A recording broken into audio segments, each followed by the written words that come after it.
ভিডিওটি হচ্ছে জগদ্ধাত্রী পুজো 30শে অক্টোবর। তো সকাল থেকে দেখো মেঘলা আকাশ, খুবই ছিটাফোঁটা বৃষ্টি হচ্ছিল। তো আমি আর আমার বৌদি মিলে চলে গেলাম মন্দিরে পুজোর সব জোগাড় জান্তি করতে। তো সব রেডি সেডি করে তারপর এখানে দেখো ঘট বসানোর একটা নিয়ম আছে। প্রথমেই উদ্বোধনের যে ঠাকুরের দুপাশে কলা গাছ গেড়ে তারপরে ওখানে ঘট বসাতে লাগে। তো ওই পুজোটা বৌদি দিয়ে দিচ্ছে আর কি। তো বৌদির পুজো দেওয়া হয়ে গিয়েছে। তো মন্দিরের ভিতরে ঢুকলাম। তো এখানে পুজো শুরু হয়ে গিয়েছে। তো আমি ভাবলাম এখন বাড়ি চলে আসি। আসার পর দেখি মা এখানে লাড়ু মোয়া বানাচ্ছে। আর আমি এখানে দেখো শাড়ি পরে রেডি হয়ে গিয়েছি পুষ্পাঞ্জলি দেবো বলে। এখানে এসে দেখি যে ভোগ আর ভোগ শুরু হয়ে গিয়েছে। মায়ের ভোগ লাগানো শেষ। এখানে যজ্ঞ করে এখন পুজো সম্পূর্ণ করব। তো এখন আমরা সকলে মিলে পুষ্পাঞ্জলি দিতে বসে পড়েছি।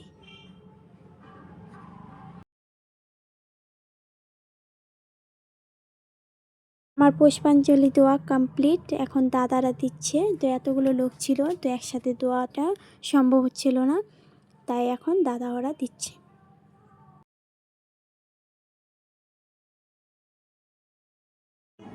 তো সকলে মিলে পুষ্পাঞ্জলি দেওয়া কমপ্লিট করে এখন আমরা একটু দেখছিলাম। আমাদের এটা ছোটোবেলার থেকেই দেখছি এই পুজোটা।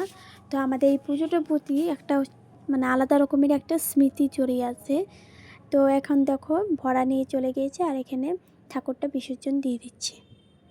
বাড়িতে চলে আসলাম। আসার পরে দেখি প্রসাদ বিতরণ হবে এখন। তো আমরা সকলে মিলে এখন একসাথে বসে উপোসটা ভেঙে নেব। তো আমি এখানে সকলকে দিয়ে দিচ্ছি।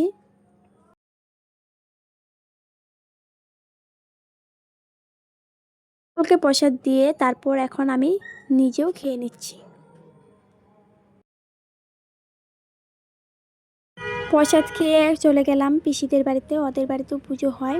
তো ঠাকুরটা দেখে এখন আমরা আবার চলে যাব বারোয়ারি কমিটির মণ্ডপে। তো এখানে আসার পর ভাবলাম একটু মায়ের সামনে আরতি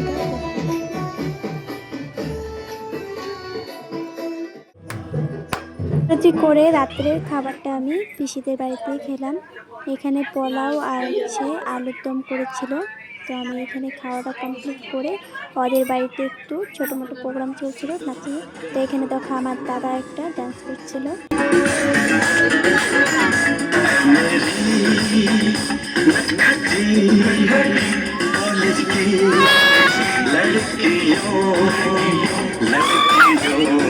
তো ভিডিওটা আর লং করি না, এই পিছনটাই রাখি। তো ভিডিওটা ভালো লাগলে অবশ্যই একটা লাইক করবেন।